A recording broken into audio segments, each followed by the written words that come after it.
After a few long, hard days, Kelvin and I rested for the night. I cooked us some meat and fueled the fire with Kelvin's stripper bunny, and we got ready to enter our second round of The Forest. After pounding down more meat than a hooker on Lent, I went to the watering hole. Well, for some water on this beautiful new day, which damaged me upon consumption, which must be how the residents of Flint, Michigan feel. With the meat tanks replenished, it was time to get to chopping down some trees, so I could finally accomplish my lifelong dream of being able to build a bench in this game. The bar is quite low, but that way when Kelvin and I have another fire, we can romantically speak sweet nothings to each other while we look each other in the eyes. If I go any further, this script may need to be posted on Wattpad, so I'm leaving this here. After much deliberating, the bench was finally constructed, and I decided to build another bench right next to the original.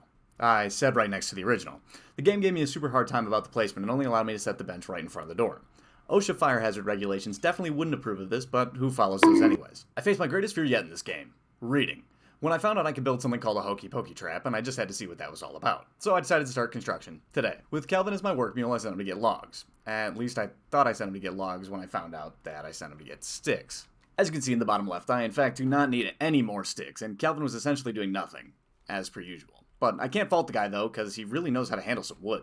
I decided it was time to confront Kelvin and let him know he spent the entire day wasting his time, to which he responded by throwing his wood on the floor right in front of me. He's lucky we're in the forest, and that I like it. Otherwise, he might get slammed with indecent exposure. Anyways, I wandered back to once again do Kelvin's job for him and began smacking the hell out of his tree. I picked up some logs and waddled back to the hokey pokey where I put the logs down and turned around, realizing this is what it's all about. Really dumb jokes aside though, I have no clue what I'm going to do with this or how it operates, which is generally what happens when someone puts keys in my hands after a long night out. My lawyer has advised me to inform you that last bit was in fact a joke and you shouldn't drink and drive. I then told Kelvin to go get me some Dwayne The Rock Johnsons, completing the holy trinity of elements for this hokey pokey to finally be constructed. I know it's almost 2 minutes into the video and all I've done is fart around the base camp, but I can assure you that my time spent in this game slowly drives me into madness. So I implore you to play a game with me. Every time I take someone's skin in this video, you take a shot. And no, I'm not giving you context, but every time, I'll flash a little picture on the screen. Anyways, now that the hokey pokey has been established at Camp Kelvin, we needed to head to the shovel cave to collect, well, the shovel, and get some skin. Lots of skin. These guys tried to attack me, but just screamed as I ran away. I jumped into the river and began my great escape running through the woods. I would extend the shot challenge to every footstep I take in this video, but I would have blood on my hands as the amount of alcohol needed for the amount of running in this video would be enough to take out a single Irishman. We finally happened upon the shovel cave where these three dudes were just hanging out, so I took their slingshot while they were sleeping, which they probably never needed and neither will I. I gotta come clean though, we aren't going to the shovel cave just yet. We need an explosive for a part in the cave, and I need coins to craft that, so we're gonna go pillage some gumball machines nearby first. In the first game you could ride turtle shells like sleds, but apparently not in this game. 0 out of 10. I did a little bit more running, looking for an encampment so we could rattle the cannibals for their coin, but I ran to this guy along the way and put on the most athletic display known to man.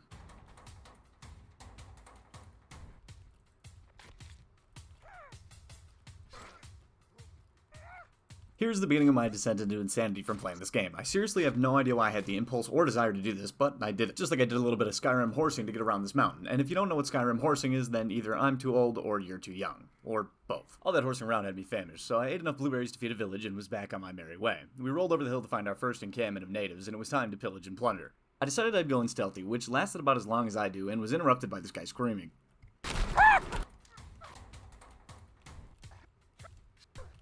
So far, I was laying a pretty good beat down until Dr. Phil decided to crisp around me.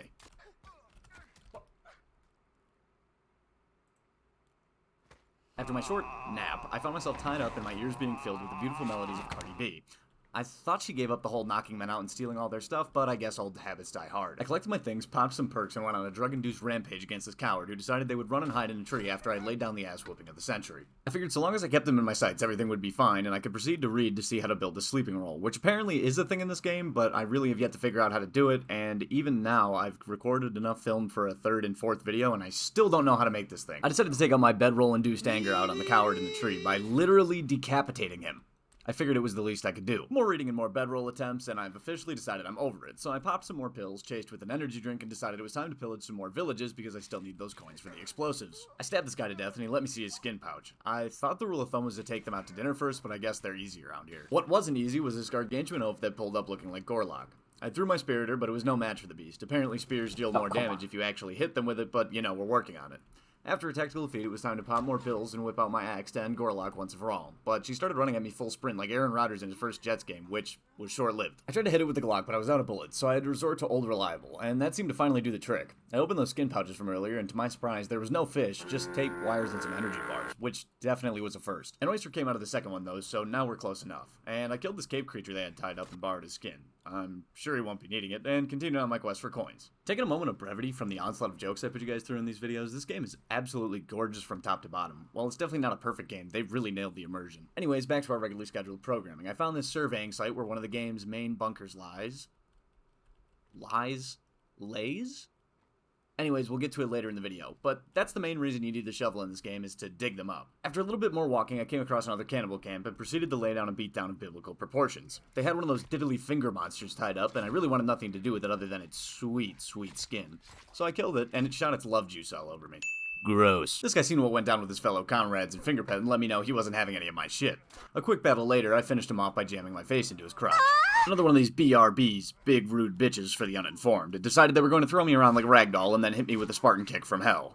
I finished off the BRB and was assaulted by one of those tree men my grandfather would always talk about from the war. I took his head in the skin pouch as a trophy of honor. Finally, after about 1/3 of this video is done, we finally have the coins to make this explosive. And with that being said, it's finally time to get on over to the Shovel Cave for the real fun to begin. I did a little bit of miscellaneous looting around the camp and decided to build a pop-up shelter to sleep the night because I really did not want to be stuck out in the middle of the woods in the middle of the night. The sheer amount of walking in this game is honestly one of my main complaints. All the methods of traversal that aren't walking are all very clunky and ruin the fear of waddling through the forest alone, but god damn is it annoying to have to walk everywhere at a snail's pace. With that being said, in the powers of editing, wham, we're here. We crawled through the tight crevasse with ease, and then I used the rope gun to zip line across the cavern. I've progressively gotten a lot less scared of this game, which is sad because I really like the screams from the first video, but I'm slowly becoming the equivalent of a walking tank, so it's really hard to remain scared. Anyways, I found this sleeping guy with some loot lying around him, and then took way too long to figure out that there was an invisible wall here, and it was most definitely not the way I was supposed to go. What are you doing? Nothing. Me? Just hanging around. I had a momentary stroke of genius, which told me maybe that wasn't the way I was supposed to go after literally standing there for about 15 seconds. I jumped into the pool of water nearby and began to swim down deeper than the Titan sub. Well, minus all the imploding bits. When I surfaced, I was greeted by a naked lady, and while she may look better than my ex, I was simply not interested because I had to get my hands on that shovel. But I did take her skin as a way to remember her by. I found an air tank and a wetsuit, which the wetsuit idea is really cool, but considering I've been swimming fully clothed with no negative effects, I don't really see the need for a wetsuit. Like, seriously, why was this added? I can literally swim like Michael Phelps on steroids in a tuxedo if I wanted to. As you can see in the bottom right, the armor bar, well, to be honest for me, it's just the skin bar, is almost full. So I really have no fear at this point. And when I reached the bottom of the slide, it was time for me to turn into Michael Phelps again because we had some swimming to do. I hopped into the water and found some slug ammo, which really has me wondering when I'm going to find the snail ammo and whose idea it was to make a gun that shoots slugs. Dry-ass jokes aside, I came into this big room with 2 sleeping men and a bunch of angry troglodytes. Little did they know I wasn't trapped down there with them, but rather they were trapped down there with me, and their skin would be mine.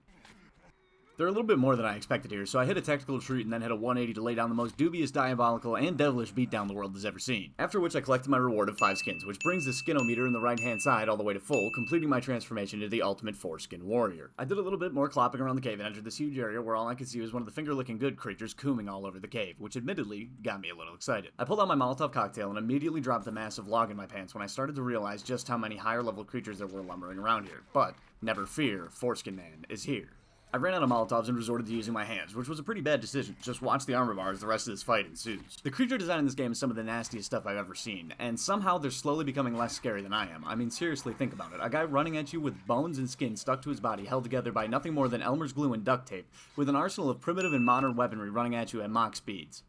Anyways, I pulled out the gat to give this last one a dirt nap, which I then realized there were still a few more, and I was out of bullets, so I had to resort to my hands once again. But finally, I think the worst of it is over, and we can collect our reward of various skins, replenish our suit of armor, and be on our way. I found a flashlight attachment in the location for maintenance bunker A, which will come in handy once we get through this labyrinth of a cave and can finally get the shovel. After a little bit more walking, we bumped into this guy who's hanging from the ceiling, and I don't know how he got there, but he must be quite the talented stripper because all of his singles were dotted around him. After I collected my monthly food allowance for Kelvin and I morphed into Michael Phelps once more and was greeted by a naked lady, to which I immediately responded by going back into the water. The beast down here admittedly had me a little clinched and clenched because I couldn't take out any weapons without getting jumped like I was in the burbs of Chicago. I was able to get my axe out and go to town on him.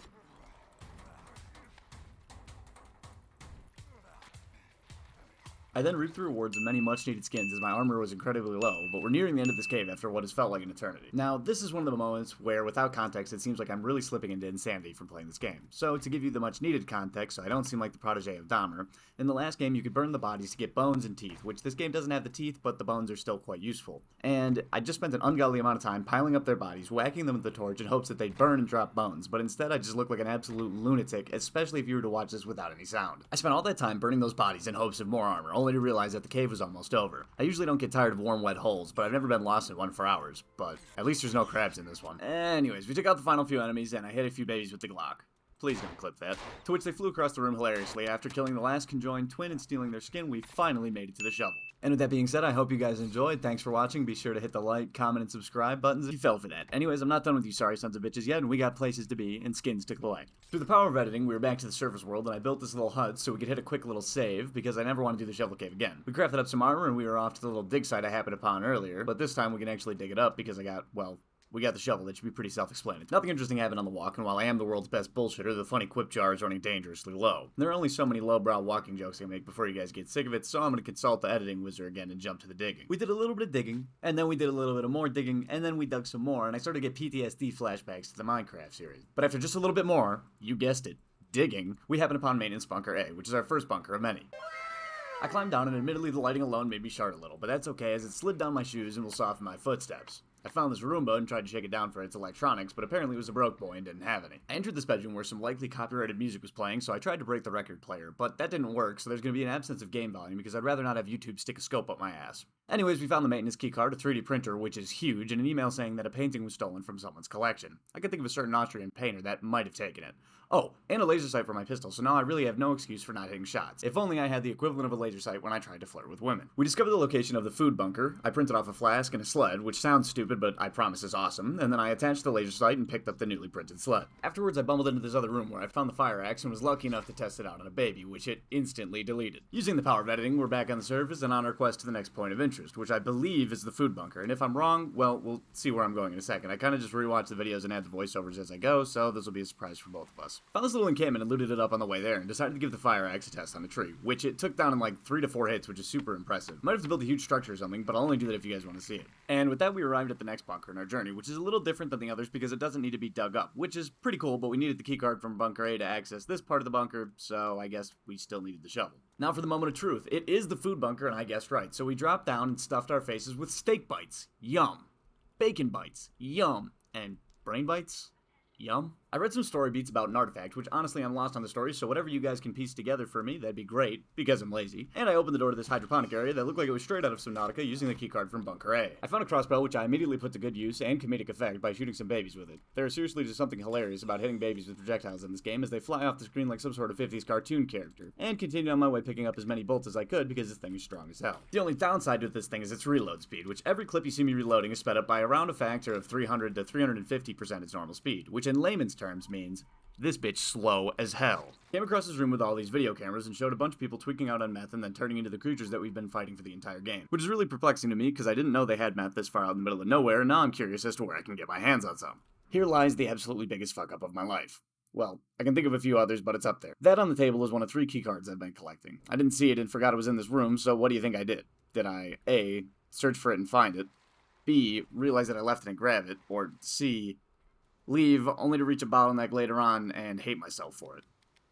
If you guess C, you'd be right. But since I didn't realize this in the moment, I continued to trudge onwards, thinking that the reason that I couldn't open the door down there was because I went to the bunkers out of order. Little did I know, I did go in order, and I was just a big idiot. Shortly after leaving the bunker, I was greeted by this guy who decided to run all over the place and make it nearly impossible for me to hit him with my crossbow. Sadly for him, that didn't last very long. I finished him off and then crested the hill, realizing that there was a lot more of these guys than I had originally thought.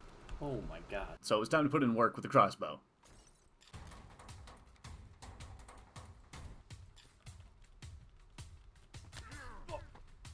I really was not expecting that, and then even more unexpectedly, he literally used his fallen buddy as a human shield, and I was now condemned to an eternity of reloading. I made somewhat quick work of him and then stole their skin so I could continue the fight.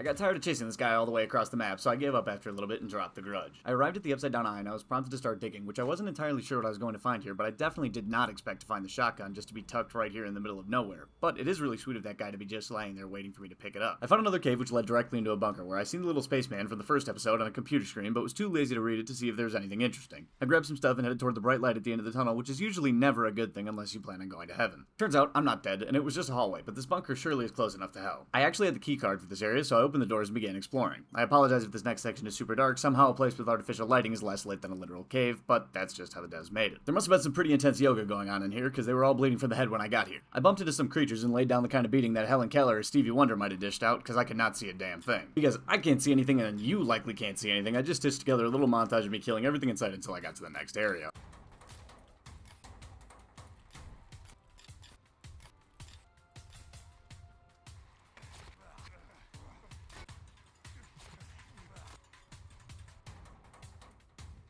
We can't get in here yet, but trust me, this isn't the bottleneck I was talking about. That comes much later. So I went looking for the next card and bumped into this guy who took Metalhead just a little too seriously. I was in the middle of reading one of those emails when I got jumped by some more creatures, so I made quick and easy work of them and got some more skin, which filled their armor bar once again, and it feels great to be a foreskin to be reckoned with again. I found some spare change in that guest key card I was looking for from earlier, so now we have a cumulative 2 of 3 key cards, and some significant work is going to need to be done by me off camera to walk my ass back to the food bunker and pick up that card. I really hate thinking about that, but in editing this, I'm constantly reminded about how much my life was wasted by that one action.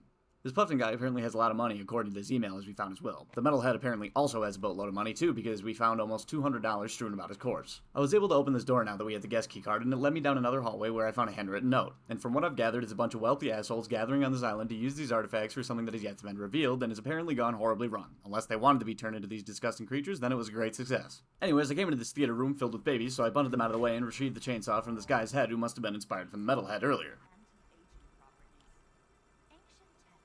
Describe a cube constructed from this material. According to these texts, the cube activates at specific, previously unknown intervals. Recently, our researchers have deciphered its activation cycle and anticipate the activation will amplify the youth-giving properties of the solifite. Reset your body and yourself. Time is running out. Book your place now. Hollis Springs, timeless luxury, timeless youth. So there's our answer to why the rich people were gathering here, and with that being said, if you enjoyed, hit the like, comment, and subscribe button, and I'll see you guys next time.